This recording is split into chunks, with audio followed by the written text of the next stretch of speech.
आप देख रहे हैं देश लाइव, देश की आवाज। अस्सलाम वालेकुम, आदाब, नमस्कार, सत श्री अकाल। देश लाइव में आपका स्वागत है। मैं हूं सहाल कुरैशी। दोस्तों, जयपुर के जो बाबा मुसलमानों से उनकी मीट की दुकानें, बूचड़ खाने सब बंद करने की जो धमकियां दे रहे थे, उन्होंने माफी मांगी और उसके बाद कुछ फोटोज आए कि वो मुसलमानों के साथ में गले मिल रहे हैं, हार फूल पिना रहे हैं, उनके साथ में होटल में जाकर खाना खा रहे हैं। ये तमाम फोटोज आई। लेकिन आज हम आपको ये आचार्य बाल मुकुंद के बारे में कुछ बताएंगे, जिन पर किस तरीके से जमीनों के घोटाले के आरोप लगे, एफआईआर तक दर्ज की गई। गांव वालों ने कई गंभीर आरोप इन पर लगाए थे। ये जिस मंदिर के महंत है, वहीं के आसपास के गांव वालों ने किस तरीके से इन पर आरोप लगाए थे। बाकायदा इनके खिलाफ एफआईआर में मामला दर्ज है। इनके खिलाफ 420 का मामला भी दर्ज है। उसके बावजूद बीजेपी ने सिर्फ हिंदू मुस्लिम ध्रुवीकरण को लेकर जयपुर से बाल मुकुंदाचार्य को अपना उम्मीदवार बनाया था, अपना प्रत्याशी बनाया था और महज 900 वोटों से ये वहां से जीते हैं। तो किस तरीके से जमीन घोटाले और तमाम चीजें हुई, क्या क्या आरोप लगे, वो आज हम आपको बताएंगे। और दूसरी बात, ये सवाल लगातार उठ रहे हैं कि क्या कोई भी जमीनों का घोटाला करे, गुंडागर्दी करे और उसके बाद में वो धर्म का चोला पहन ले, तो क्या ये बात सही है? क्या ये बात इसे सही माना जाए? लोगों को इस बारे में जरूर सोचना चाहिए। दरअसल कालवाड़ थाना क्षेत्र है राजस्थान में और वहां पर हतोज गांव है। हतोज गांव में जो है वो बालाजी मंदिर है और उसी के गादीपति है संजय शर्मा। इनका नाम है संजय शर्मा उर्फ बाल मुकुंदाचार्य। इनके खिलाफ जो है वो राजेश नाम के एक व्यक्ति ने जमीन हड़पने का आरोप लगाया था, घोटाले का आरोप लगाया था। बाकायदा उनके खिलाफ पुलिस थाने में जाकर एफआईआर भी दर्ज करवाई थी और 420 का आरोप भी बाबा पर लगाया गया था। नारा लगा रहे हैं अब ये बाबा जी कि हिंदुस्तान में जिहादियों से जमीन जो है वो आजाद कराई जाएगी। गदा में लेकर जाऊंगा और इस गधे के सहारे में जिहादियों से जमीन आजाद करवा दूंगा। यानी हिंदू भाइयों को उकसा रहे हैं कि देखिए, मुसलमानों ने जमीन पर अतिक्रमण किया है, कब्जा किया है। जब ये नॉनवेज की दुकानें बंद कराने निकले थे, उस वक्त भी ये बात कर रहे थे कि 40 फुट जमीन पर कब्जा कर लिया, देखिए मुल्लाओं ने या मुसलमानों ने या दुकान वालों ने, नॉनवेज वालों ने। लेकिन यह खबर आज जो मैं लेकर आया हूं कि बाबा ने खुद ने जो इन पर आरोप लगे, हाथोज में श्री सीताराम जी के मंदिर की माफी की, 1-2 बीघा नहीं, 1000-2000 वार नहीं, 2-3 हजार गज नहीं, 13 बीघा जमीन पर अवैध कॉलोनियां काट दी है। यह आरोप इस बाबा पर लगा था। जो बाबा बाल मुकुंदाचार्य जो हैं, इन पर 13 बीघा जमीन पर अवैध कॉलोनियों काटने का आरोप लगाया गया है, प्लॉटिंग करने का आरोप लगाया गया था। जमीन कौन सी थी? मंदिर की माफी की जमीन थी। और उस वहां पर इस मंदिर के जो गादीपति जो रहे हैं बाल मुकुंदाचार्य, इन्होंने जो है वो जमीन हड़प ली, बिल्डरों को बेच दी, वहां पर प्लॉटिंग हुई। और यह आरोप लगाने वाला कोई अब्दुल या माजिद नहीं था, यह आरोप लगाने वाला है राजेश और उसने बाकायदा एफआईआर दर्ज करवाई है। अब आप क्या कहेंगे दोस्तों, जबकि स्थानीय निवासियों ने इस बाबा पर, बाबा बाल मुकुंदाचार्य पर यह आरोप भी लगाया था हिंदुओं ने कि यह हमें मंदिर में पूजा करने नहीं आने देते हैं और ये वोट मांग रहे थे हिंदुत्व के नाम पर। तो आखिरकार क्या नरेंद्र मोदी जी, आप ऐसे लोगों के पनाह गुजीन बन रहे हैं? आप ऐसे लोगों को आप पनाह देंगे जिन पर एफआईआर दर्ज है 420 की, मंदिर की जमीन हड़पने की? आपके एक पूर्व मुख्यमंत्री ट्वीट करते हैं, जब एक राजपूत करनी सेना का राष्ट्रीय अध्यक्ष जब मारा गया, जिसकी हत्या की गई, गलत हुआ, हत्या हुई, लेकिन एक पूर्व मुख्यमंत्री ट्वीट करते हैं कि बहुत गलत हुआ, वो बहुत भले इंसान थे। जबकि बाद में पता चला कि वो जिस मकान में रह रहा था, वो मकान को कब्जा करके रह रहा था, मकान मालिक मकान खाली नहीं करवा पा रहा था उससे, 3-3 पत्नियों के साथ वो रह रहा था।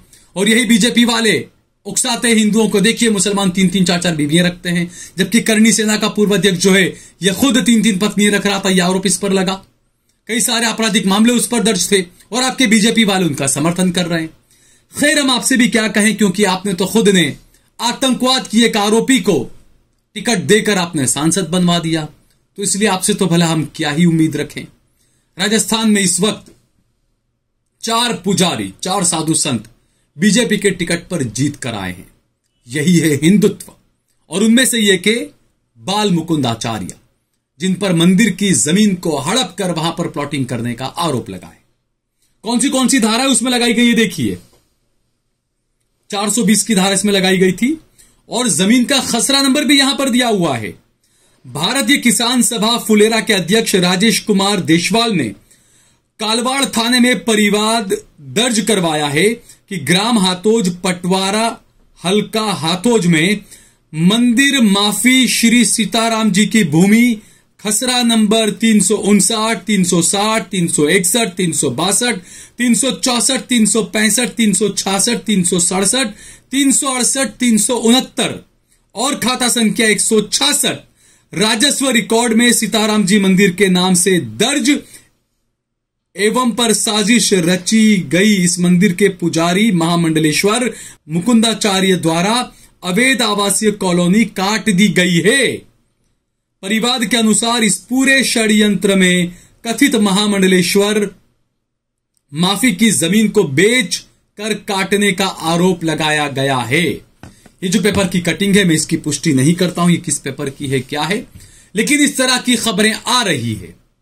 और इस मामले में उस वक्त जो पुलिस के अधिकारी थे उन्होंने क्या कहा था इस जमीन के विवाद को लेकर, वो आप सुनिए।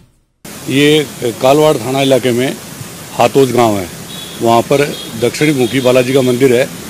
उस मंदिर की जो सेवा पूजा अर्चना करते हैं वो संजय शर्मा उर्फ बाल मुकुंदाचार्य जी हैं और उनके खिलाफ एक एफआईआर दी गई है राजेश बैसवाल नाम के व्यक्ति द्वारा। और उनका ये कहना है कि ये मंदिर माफी की ज़मीन है और इसको खुर्द-बुर्द किया जा रहा है, इसकी प्लॉटिंग की जा रही है और ज़मीन को बेचा जा रहा है, इस पर अनुसंधान किया जा रहा है। 5-7 साल से बता रहे हैं। ये जयपुर के ही अंदर के रहने वाले हैं, अंदर सिटी के, और 5-7 साल पहले ही वहाँ पर ये सेवा के लिए वहाँ गए हुए हैं। अभी इन्वेस्टिगेशन चल रहा है। तो सुना दोस्तों आपने, बाल मुकुंदाचार्य जो पुलिस अधिकारी जो है वो साफ कह रहे हैं कि जो मंदिर के महंत हैं बाल मुकुंदाचार्य, उनका नाम बताया जा रहा है संजय शर्मा उर्फ बाल मुकुंदाचार्य। उन पर यह आरोप लगे हैं, उन पर एफआईआर दर्ज हुई थी, यह पुराना मामला है। उसके बावजूद भी न खाऊंगा न खाने दूंगा, भ्रष्टाचार मुक्त भारत बनाऊंगा, ये तमाम दावे करने वाले मोदी शाह ने इस बाल मुकुंदाचार्य को बीजेपी का टिकट दिया, प्रत्याशी बनाया, महज 900 वोटों से वहां से उसको जीतवा दिया। अब जनता को खुद को सोचना है कि ये जो गदा ले लेकर घूम रहे हैं, मुसलमानों की दुकानें बंद करवाने निकले थे, ये जगह जगह आंदोलन कर रहे थे जयपुर में, मुसलमानों के खिलाफ, मुसलमानों को जिहादी बता रहे थे और कह रहे थे कि मुसलमान जिहादियों ने बहुत सारा अतिक्रमण कर लिया है। इन्होंने ये भी कई बार कहा कि मेरे पास में हवा महल के 100 मंदिरों का लिस्ट है जिन मंदिरों को तोड़ दिया गया है, मैं उन मंदिरों को दोबारा बनवाऊंगा। और मुसलमानों से नफरत में 10 कदम ये हर नेता से, हर मंत्री योगी से आगे रहते थे ये बाल मुकुंदाचार्य, और मुसलमानों के खिलाफ खूब नफरत फैलाते थे। लेकिन कल पता नहीं अचानक क्या हुआ, पहले तो धमकी दी मुसलमानों को परसों, उसके बाद अचानक इन्होंने माफी मांगी। अब ये लोग आपसे कहते हैं कि मुसलमानों का बायकॉट करिए, लेकिन कल ये साहब खुद ही दाढ़ी वाले, टोपी वाले चाचा के साथ में आराम से खड़े होकर फोटो खिंचवा रहे थे। हार फूल पहनाए गए इन दाढ़ी वाले चाचा को। खबर आ रही है कि उनके साथ में होटल में बैठकर खाना भी खाया इन्होंने। और जो लोग इनको वोट दिए, जिन लोगों ने इनको हिंदुत्व के नाम पर वोट दिया, अब्दुल से नफरत करने के नाम पर जिन्होंने वोट दिया, उनके साथ में अजय बाबा ने बहुत बड़ा धोखा कर दिया। इस दाढ़ी वाले मौलाना साहब के साथ में, दाढ़ी वाले चाचा के साथ में फोटो खिंचवाकर अनभक्तों के सीने पर तो मानो सांप लौट रहा होगा। क्योंकि जब ये दुकानें बंद करवाने गए थे ना, तो उस वक्त एक इनके समर्थक को मुल्लाओं को और कटवों को और गाली देते हुए सुना गया था कि मुल्ला कटवे मारे जाओगे, और ये तमाम चीजें कही गई थी। हालांकि ये जबान कुछ नई बात नहीं है, हमारे देश की सबसे बड़ी लोकतंत्र की संसद में भी ये जबान बीजेपी के नेताओं की तरफ से बोली जाती है। भड़वे, मुल्ले, कटवे, डल्ले, बीजेपी के सांसद ने ये जबान बोली थी। और वहां पर कुछ बैठे हुए बड़े बड़े सीनियर नेता मंत्री हंस रहे थे, और वो जो लोग हंस रहे थे उस वक्त, वही लोग मोदी को पनौती किए जाने पर उछलकूद करने लग गए थे। ये इनका डोगलापन देखिए आप दोस्तों। बहरहाल बीजेपी के टिकट पर 4 पुजारी जीते हैं। अब देखते हैं उनमें से कौन मुख्यमंत्री बनता है। 2024 में इसी हिंदुत्व की लहर पर सवार होंगे। विकास का नारा तो वो तो रहेगा ही हमेशा, बाकी वोट हमेशा हिंदुत्व पर होता है, होता रहेगा इस देश के अंदर जब तक नरेंद्र मोदी इस देश को लीड कर रहे हैं। विकास को आप भूल जाइए, बेरोजगारी को आप भूल जाइए, महंगाई को आप भूल जाइए, गोबर खाइए, गौमूत्र पीजिए, राम राम कीजिए, राम मंदिर के दर्शन करने जाइएगा 22 जनवरी को आराम से। और क्या चाहिए आपको? आपका बेटा भले ही बेरोजगार बैठा है, बैठे रहने दीजिए। क्या होगा ज्यादा से ज्यादा? वो बेरोजगारी से परेशान होकर किसी से लोन ले लेगा 1 लाख रुपए का, उसके बाद वो लोन नहीं चुका पाएगा तो आत्महत्या कर लेगा। और क्या होगा? आप तो वोट दीजिए मोदी को दबाकर, शाहीन बाग तक करंट पहुंचना चाहिए। देखिए, अगर आपको ये वीडियो पसंद आया हो तो इस पर कमेंट करिए, इसे लाइक करिए, इसे ज्यादा से ज्यादा शेयर करिए। अगर आपने हमारा चैनल देश लाइव सब्सक्राइब न किया हो तो हमारे चैनल को जरूर सब्सक्राइब करिए।